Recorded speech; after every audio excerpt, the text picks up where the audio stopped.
And I just like to point out, see on their gloves right there, GOP stands for Grand Old Party, and yeah, and I don't know what oh yeah, and demos, like the donkeys, they're the Democrats, and the elephant is the Republican. Yes. Just like and the reason you put Thomas Jefferson and Alexander Hamilton up there was that your way of saying that those were kind of the two main pioneers of the political party system? Much. Okay. So, definitions of different parties. So the book gives two different definitions, and one is a group of persons who seek to control government through the winning of elections and the holding of public office. The other is a group of persons joined together on the basis of common principles who seek to control government in order to affect certain policies and programs. So, since you guys, I assume you guys have read the chapter, or based on what you think, which one do you think describes the two major parties, and which one do you think describes like minor parties? The minor is the second one. It says, in order to affect certain. You're right. Okay, so here's the explanation. Danny, you want to go ahead and read that? Okay, the first definition describes two major parties in a country because they are constantly competing against each other for power and public office. The two major parties are all about competition. They criticize each other and take stands on issues that will get them the most votes, but at the same time offend the least amount of voters. The second definition describes minor parties in the U.S. because they usually take stands on one or a few issues, like the Prohibition Party in the 1930s. These parties almost never have power in public office because they focus on just one or a few issues, regardless of their stand is popular or not. Ralph Nader or not? Nader, for example, ran for president 5 times, twice as an independent and twice as a Green Party candidate, and he never won. Although he played a major spoiler role for Al Gore, huge. Because of him, Al Gore was not elected president of the United States. George W. Bush was. So if he was that man right there. Wow. So what do you think about okay, wait. So if it was twice independent, twice Green Party, what about the last one? You think we would have even been in war? Do you think it would? He never won. That's all conjecture and hypothetical. What do parties do? 1, they nominate candidates. 2, inform and activate supporters. 3, act as bonding agents. 4, they govern in office, of course. And 5, they act as a watchdog. Nominating candidates. The government does not have a formal way of nominating candidates. It lets parties do that voluntarily. So first, the party select a person qualified and good character, they hope, for the office they seek. Second, they present him or her to the voters, and then they help him or her win. The candidates that they elect also really are important because they reflect on the party. So if they nominated a bad candidate and then they got elected into office and kind of ruined things, that would look really bad for the party. So they have to be really careful about stuff like that. Have you guys ever seen Brewster's Millions with Richard Pryor? I'm actually going to show a small clip of it right now. So, nominating candidates.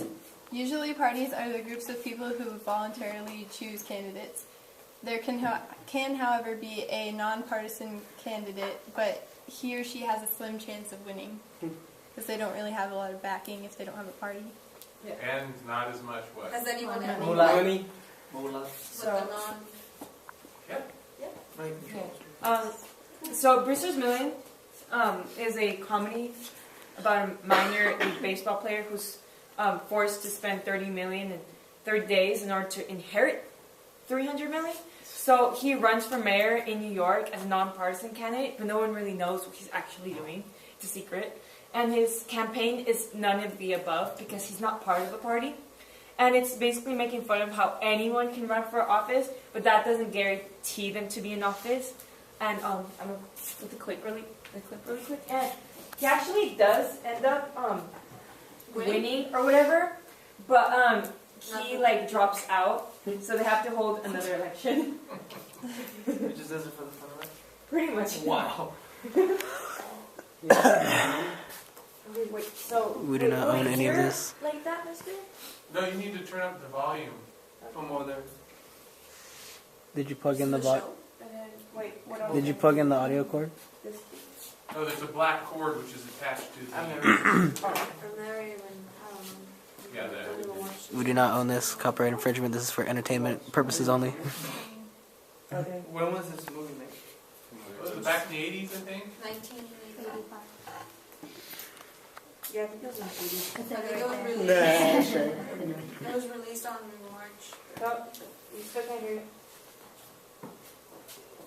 Sometimes it takes a couple seconds to kick. Is the volume on your iPad? Turn up your volume. Yeah, just try it again. And You then have to can push. always You have to slide push video. No. No. Just let it play for a second. Sometimes it takes a while. And make sure it's plugged in all the way. You don't have it plugged in. Mr. Brewster, could you please give us your reasons for your sudden and unexpected candidacy? I figure voting for Salvino or Heller is just as silly as them running for office, which is just as silly as me running for office. The only thing that's silly is the power of the people's vote. And I think the people should use it to vote for none of the above. Are we to understand that you actually don't want anyone to vote for you? What I'm saying is I think only an idiot would vote for me. Have you taken positions on any of the issues facing the city? Sanitation, union corruption, urban renewal. Let's get to the bottom line, right? I'm here to buy your vote. With only 10 days left before the election, how do you expect to find that kind of support for that position? I don't expect to get support. In fact, I'm asking people not to send money into my candidacy. I think the people should keep their money. They're going to need it. Okay, so that's our presentation.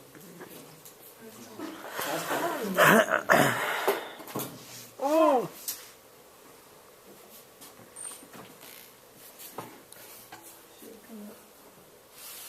Ah. Hello.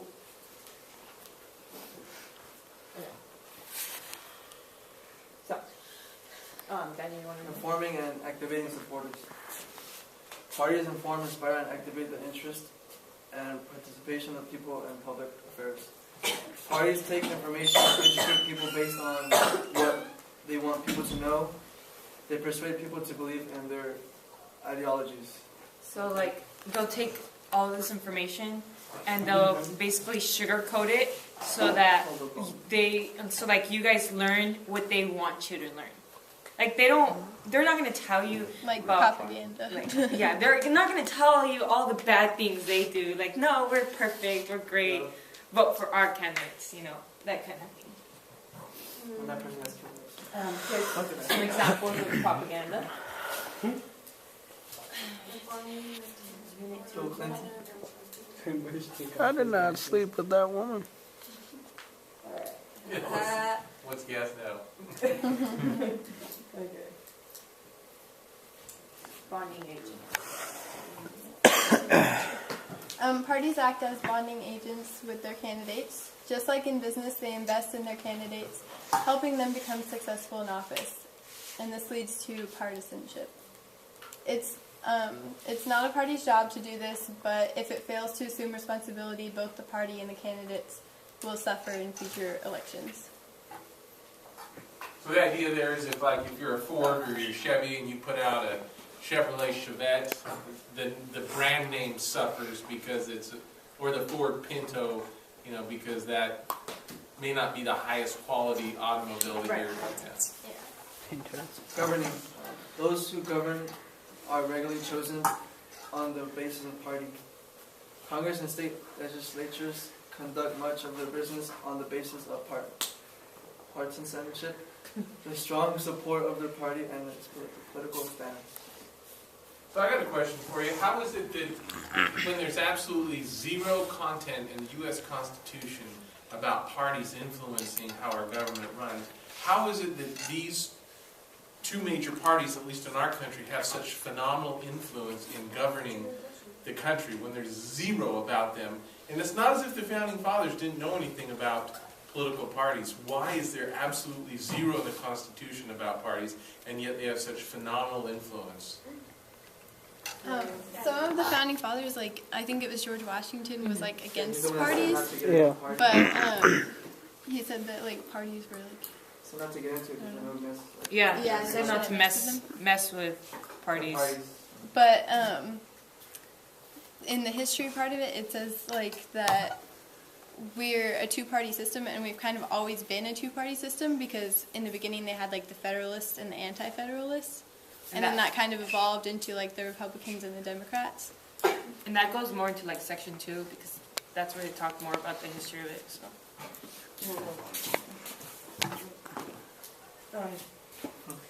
This book says that it is political parties that regularly provide the channels through which these two branches are able to work together. But do you guys actually agree with this, or do you think parties mostly are in conflict with one another, especially nowadays?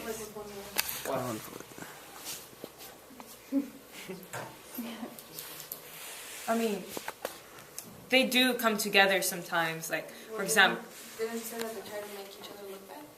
yeah, they do try to make each other look bad, but sometimes they even come together. It's pretty funny. Yeah, so it's like sometimes they have to work together, but most of the time, in my opinion, they're always fighting against each other. Like Obama, he's a Democrat, but most of Congress is Republicans, and they don't like him at all. And there's actually been a government shutdown since he's been in office. So, in conflict.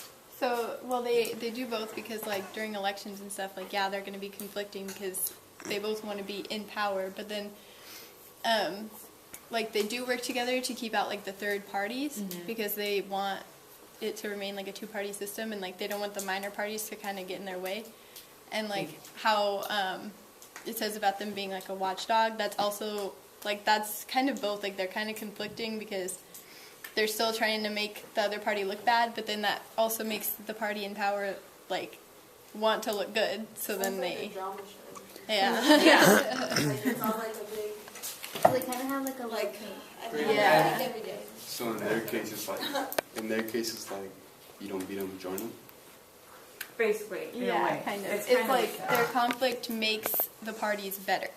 So then they are kind of working together, even though they're not. Like, So you're saying the only thing they can agree on is that they don't want another major political party? pretty much. That's the biggest thing they'll ever trying to agree keep on. the little guy down. Yeah. Because they want their own power, so they're not going to let some like little underdog get in their way. So Coke and Pepsi don't want another major competitor out. Oh no. Yeah. She was just talking about a watchdog. So, acting as a watchdog, the party out of power is always watching the public's business and what the party in power is doing. They play the loyal opposition. The loyal opposition is like, oh, like, we're loyal to the crowd, we're loyal to you guys, but we're opposed to the party in power because we want to get in power. They convince people that they should be in power instead. So I guess like this phrase, this historical phrase, is like, we're the outs and they're the ins, but we want to become the ins. You know, like whatever's in. So by loyal opposition, could it also mean that, we're all Americans, but we don't necessarily see everything the same way? So first and foremost, we're united as belonging to a republic, but we have to play the opposition role because we want more people's voices heard. Mm-hmm.